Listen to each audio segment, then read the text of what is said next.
What up, Wizards? It's Dev, Mtg. We like it in Magic, especially on days like this, because I get to do my favorite video of the season. You see, there's a lot of hype during spoiler times, especially these last couple of sets. You know, Dominaria United, like, yes, please, I want to do that. And then Brothers War, like, I've been waiting 30 years for that, so take me there.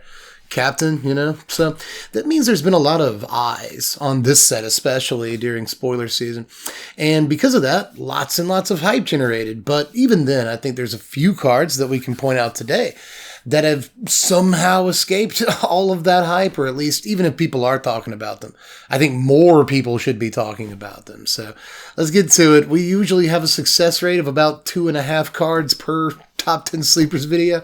Maybe we'll nail more than that today. Maybe we won't, but you know, no matter what, we get to talk about some cards that I don't think enough people are talking about. Let's go. Top 10 sleepers in Bro. This set's name is Bro. I don't get it. Also, by the way, this isn't like a stain on my couch. It's the window is doing that. It's kind of off-putting. I usually record at 3 o'clock in the morning. We should probably go to the intro. And I'm your favorite Magic channel's favorite Magic channel. Best believe that the professor go bananas for my deck tech. And we're back and ready to go ahead and jump into the pool, man. You know, usually I start these videos with like an honorable mention or something, but I think we're just going to go ahead and hit it hard with number 10.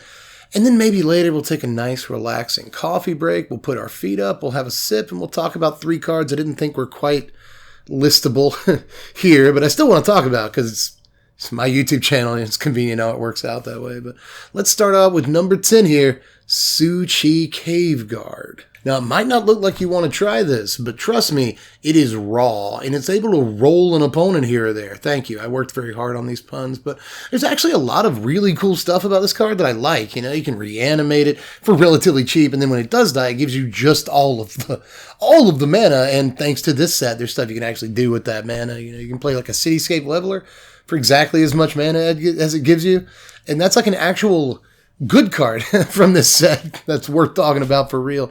Like in the top 25 video, maybe we'll get to that. But Leveler is awesome. It costs all the mana, that's the problem. So it also doesn't work if you reanimate it, but you can reanimate your Suchi and still get the death mana out of it. So reanimate your Suchi, get the death mana, and play the Cityscape level out of your hand. Get that nice fat cast trigger. It feels good. But, you know, the card does more than that. It can almost play a Portal to Phyrexia, just very close. It's like 1 mana away from playing Portal, which is nice. And it's 1 mana more than you need to flip over an Urza, which, you know, cool. There's also dumb stuff that'll probably matter in Limited, but it might port over to Standard if you really wanted to, like Energy Refractor, you know, your Suchi dies, and then you can just get 4 mana of whatever colors you happen to want off your Refractor, and your Refractor drew a card when it entered the battlefield, so that's not bad either, you know. Maybe later on in the game, you can copy a Suchi with a Fable of the Mirror Breaker, and then when it dies at the end of the turn, you can funnel that mana into a Refractor, and then actually do something at instant speed with your mana. So there are things that you can do with a Suchi, whether it's copying it, reanimating it, whatever. I really don't recommend paying full price for this card, but if you ever have to, at least it pays you back when it dies. Hopefully you got an activated ability or something laying around you can use that mana on if it dies at a weird time or something. But in the meantime, it's an 8/8 Vigilance, which is better than the original Suchi. I dare say there are going to be a lot of people coming for me on that one. The original Suchi was expensive. Probably too expensive to really want to play in your deck, but then it dies and it pays you back its casting cost. This does the exact same thing. And the original Suchi was cool. It's got kind of a legacy in Magic. It did some fun combo-y stuff, you know. Cool with Ashnod's Altar, gives you a bunch of mana. And this kind of reminds me of that, you know. Suchi doesn't look like much. Never did, but you'd be surprised what a Suchi can do when it dies. And in the meantime, it's, you know, attacking and just a body. A decent one at that, to be honest. It's got 16 total power and toughness. Card's fine. Let's get to number 9, and let's talk about a card whose name I really didn't want to have to say again, because I just hate saying it. It sounds weird to me, but honestly, I still felt like it was worth putting on the list and having to say Gurgling Anointer a few times. Gurgling Anointer. Ugh. What's the flavor? Why is it gurgling? Why is that word on the card? It's not that it's like a dirty word or anything. It just sounds gurgling. Anyway, let's get past my weird version of the card's name. I don't even know why. Don't ask.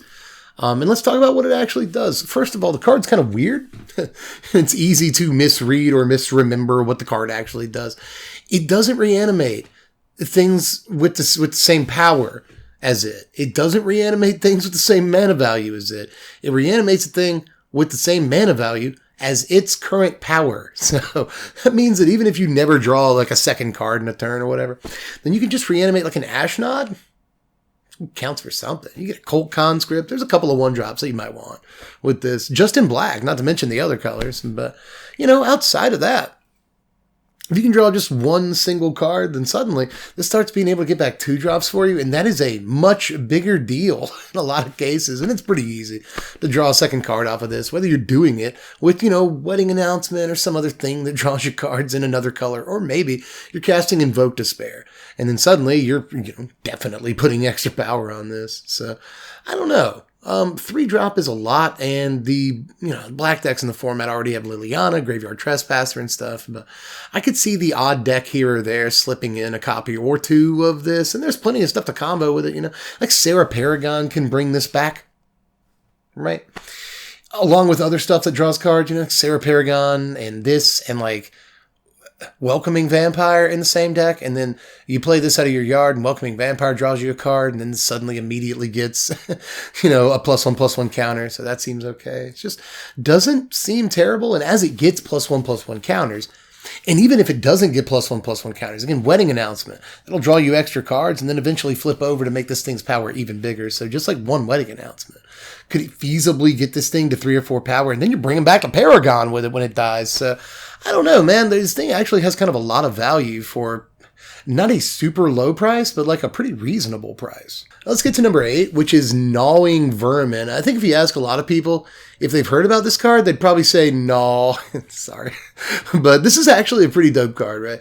It's just 1 mana. Go ahead and get started in your, self-mill deck or whatever on turn 1. So like you go this into Teachings of the Kirin or something. And then like on turn 2, before your opponents play their second land, you have 5 cards in your graveyard feasibly. So that's just really not too bad, man. You might have like 3 creatures in there, and then by the time you play your Urborg Lorgoyf on the next turn, or whatever, your stick fingers for X equals a couple, like maybe you've actually got like a turn 3, like 5/5, and that's pretty stout. So, to basically make your own Lovestruck Beast, but Lovestruck Beast is a really popular card in the format. There's a reason for that. So, I don't know. I really like this in terms of just like being able to go ahead and get on the board and start enacting your plan on turn 1 in these very specific kind of milkshake decks. You got to bring your boys to the yard somehow, and this is really good at doing that while also having like half shambling gas text on it, and that proved to be pretty relevant a lot of the time. This can block 2 toughness creatures. This can take out 2-drops.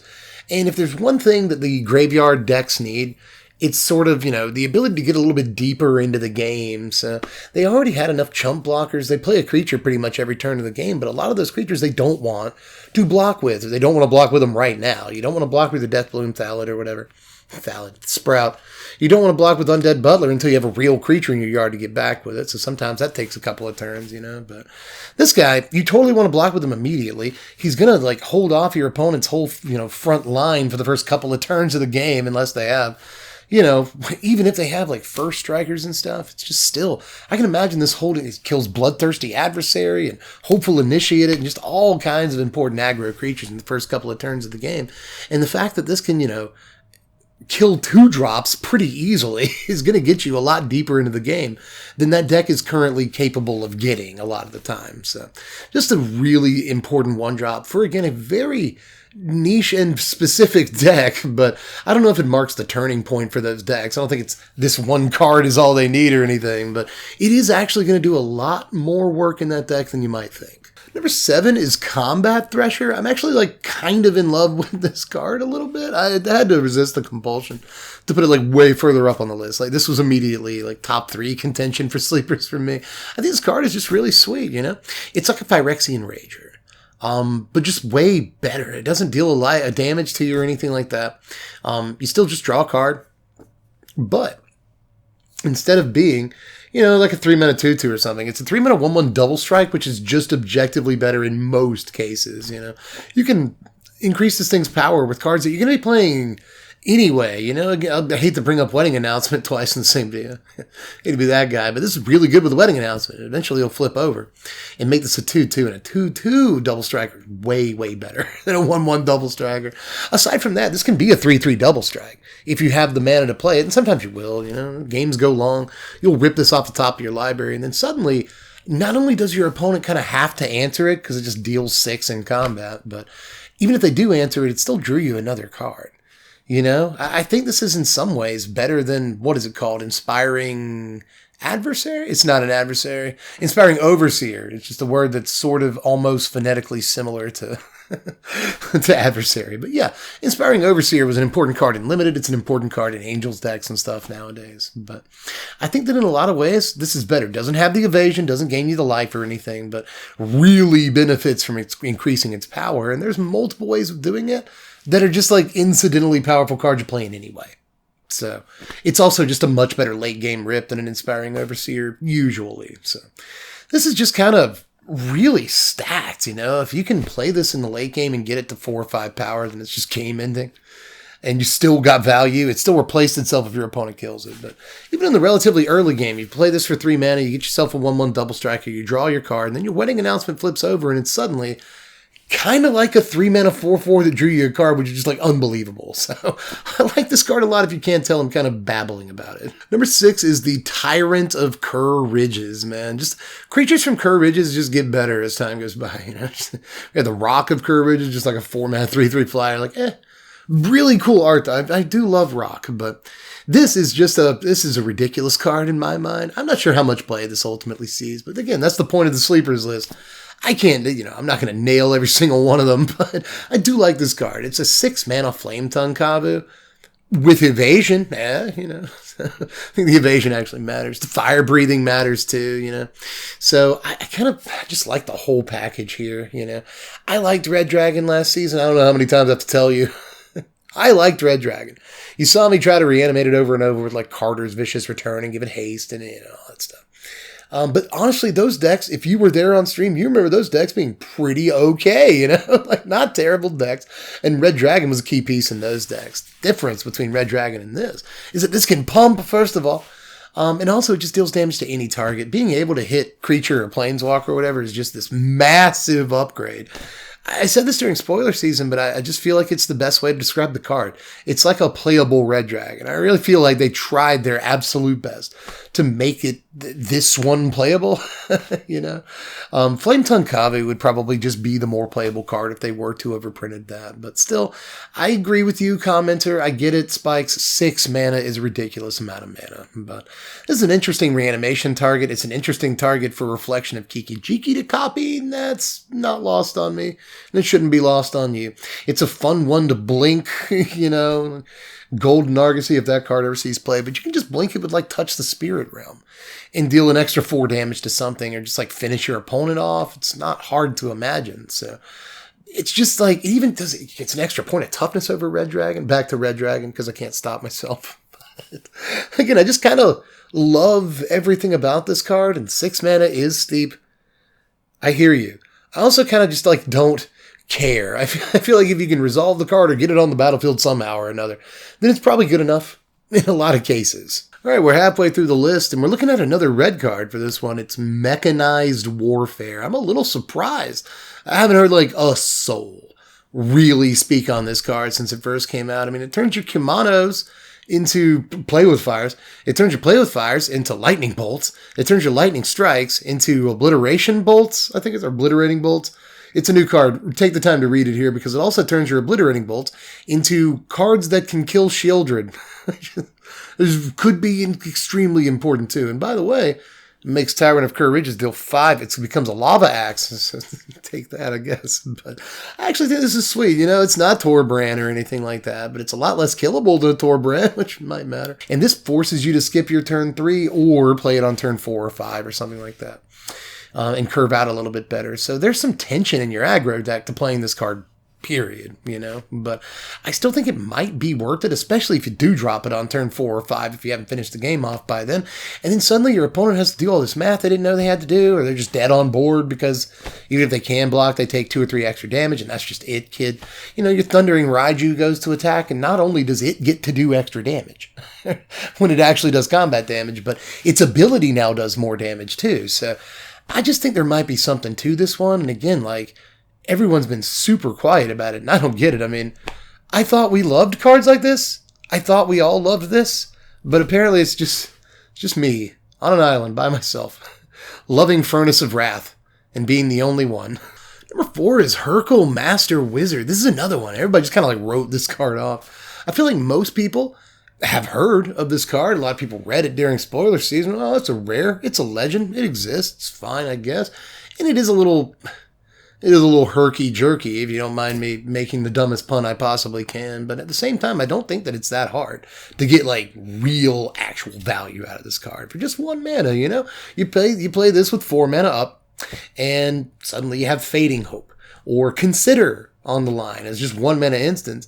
When you cast those at some point during the turn or whatever, then, you know, you get a free thing. She basically replaces herself almost immediately, at the end of your turn at least, with like the best thing from the top 5, so long as it's got the same card type. And honestly, you should be playing a fair number of instants in your deck. So, you know, if you have like 6 mana, which is, again, it's kind of a lot, but if you do have 6, you can like play Herkel, play Consider, Fading Hope or something, and then get like 2 mana counterspell, negate, Disdainful Stroke something from the top of your library, hold that up so you can, like, you know, blow out the removal or whatever your opponent's trying to do next turn. So I think there's a lot of like really cool lines with this, even if it only gets to draw whatever 1 card. By the way, this is a way of drawing a card that gets past Sheoldred, which I think you have to point out too.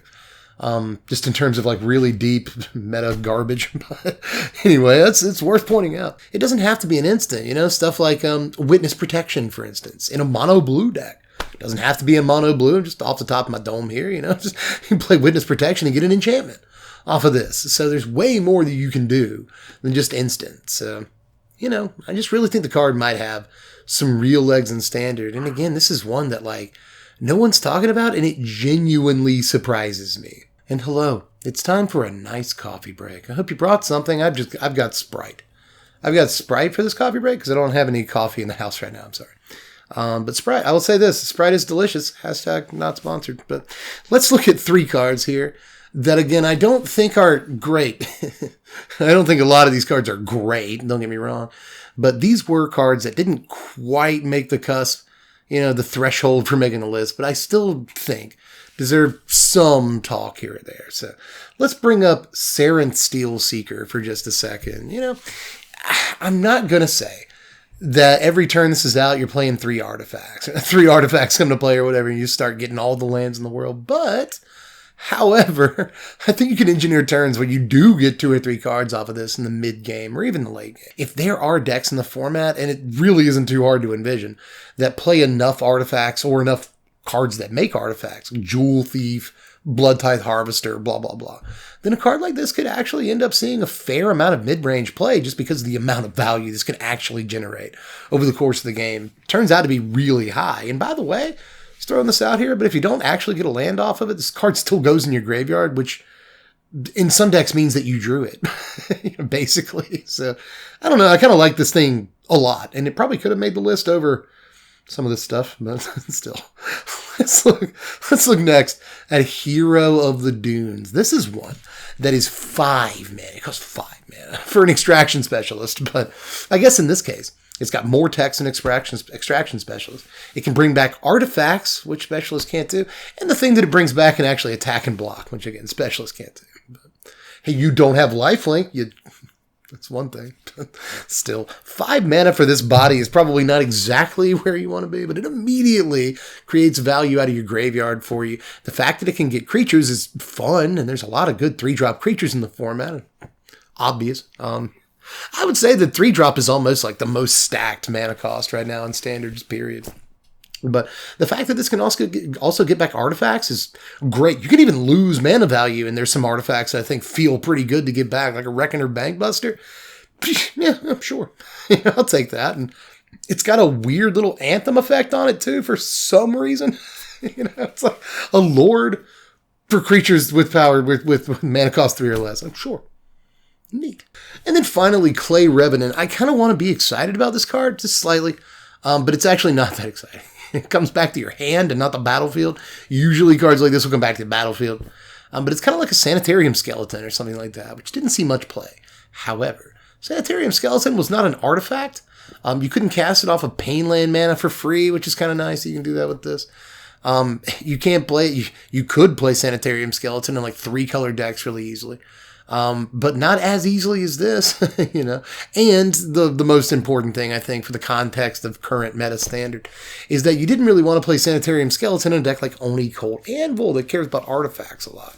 Whereas this slots directly into Oni Cold Anvil, probably not as a 4-of, but I could see a 1 or 2 of this card being tried out in the early days. That deck really wants to get on board as quickly as possible, already plays a lot of 1-drops.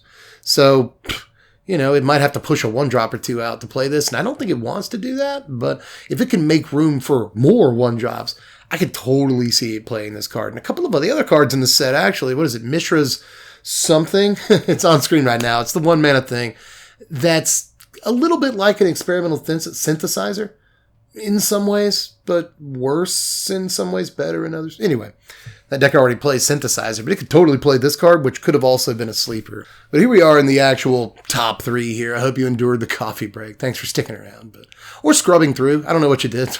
Either way, thanks for hanging out. We're in the top 3 now, and we're done with rares and mythics. Believe it or not, there's not a single one left in the video. And honestly, if you want to go ahead and spoil this, I'm not going to spoil the cards, but both 1 and 2 are common cards somehow. But number 3 is an uncommon, and it's a card that I'm really excited to talk about. Let's talk about Bitter Reunion. Because not enough people are, man. I mean, I will say this about the top 3. There are people talking about all these cards, but not enough people.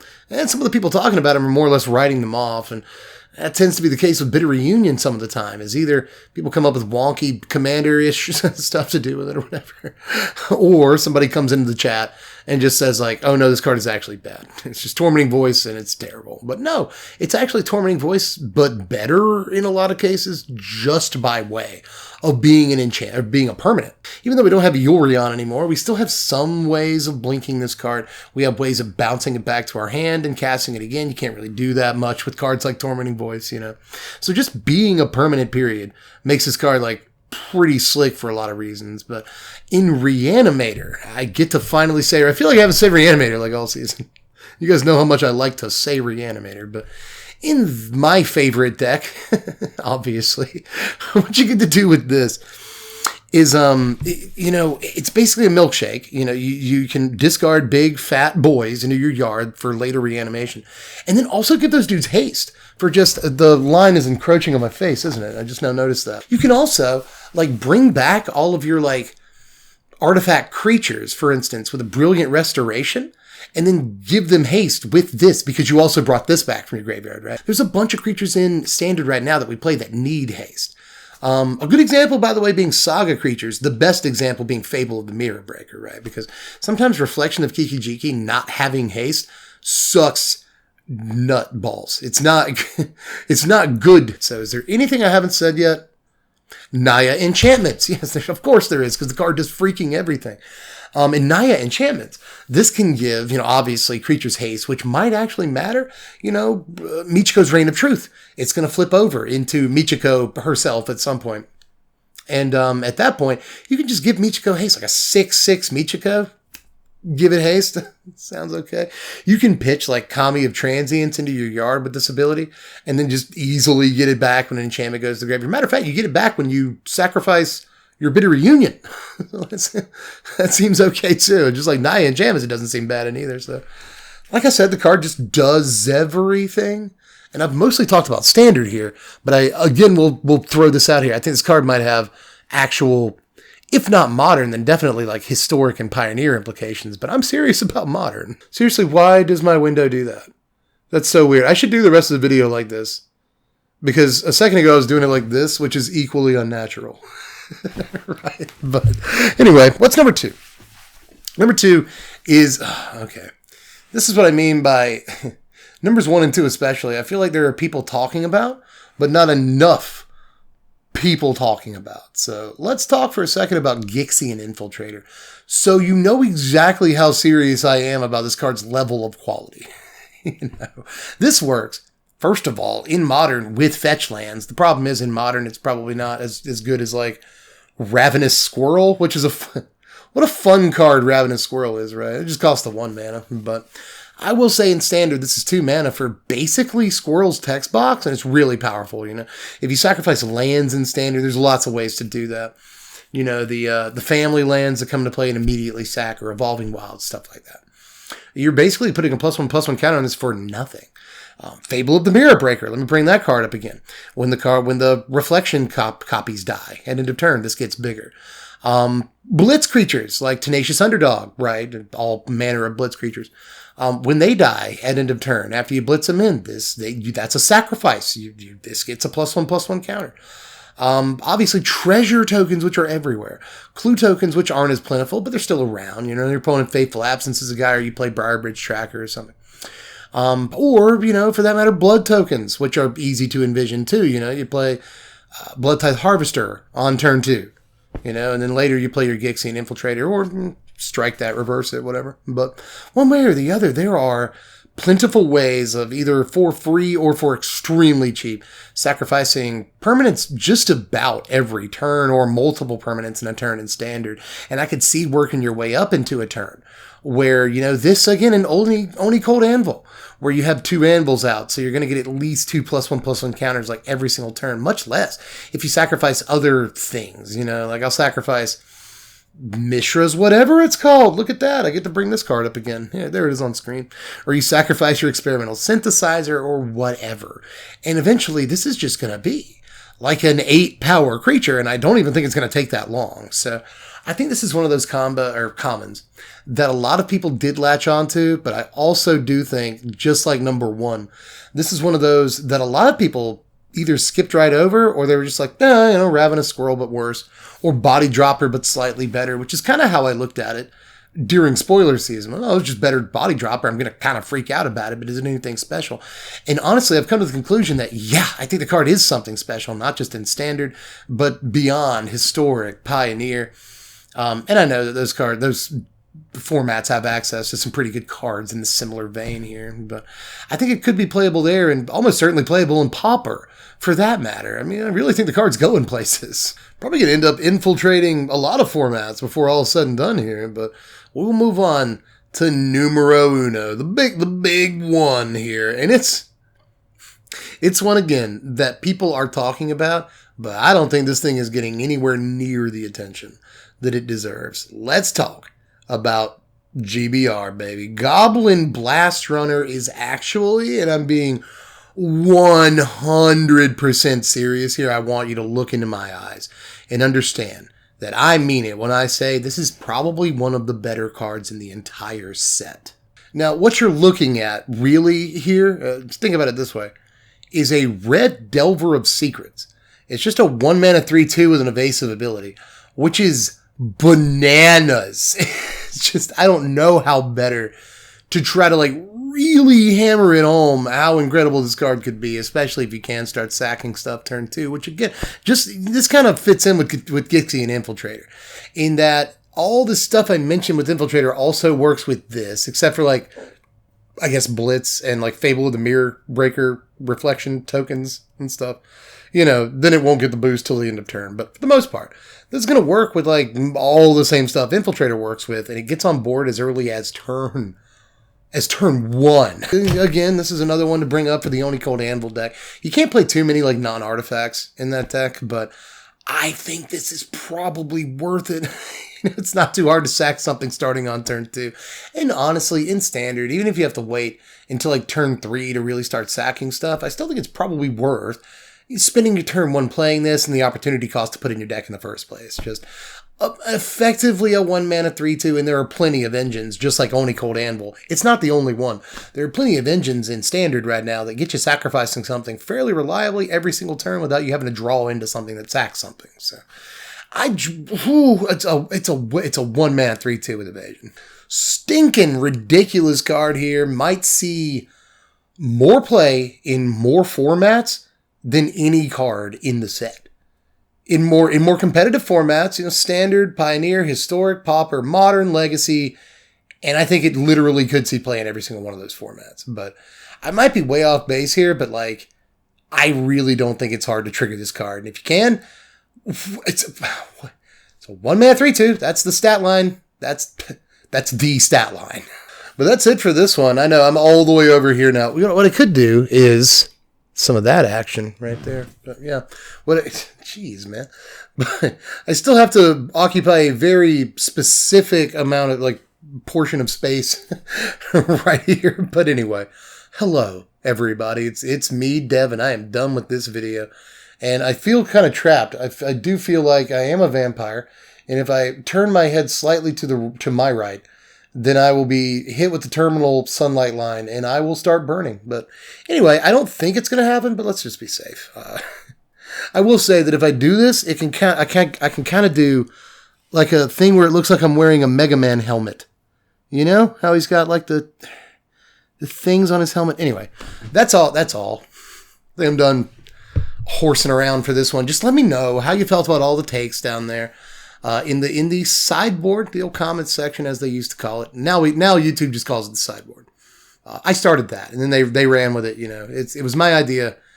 Don't let anybody tell you anything different. Anyway, go to the sideboard. Let me know how you felt about the takes, and then any cards you think might be sleepers, let me know. But of course, we're doing the top 25 series. It's going to come out this weekend, very likely Saturday. But in the meantime, on Thursday, November the 10th, we're going to be on the Twitch.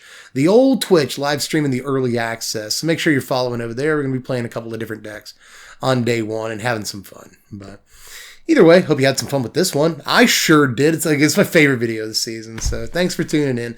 And make sure you're subbed so you can tune into the rest. You can follow me on Patreon if you're into it. Link in the description for that. $1 a month is all I ask. It helps support the content. It helps me do goofy stuff that I like doing.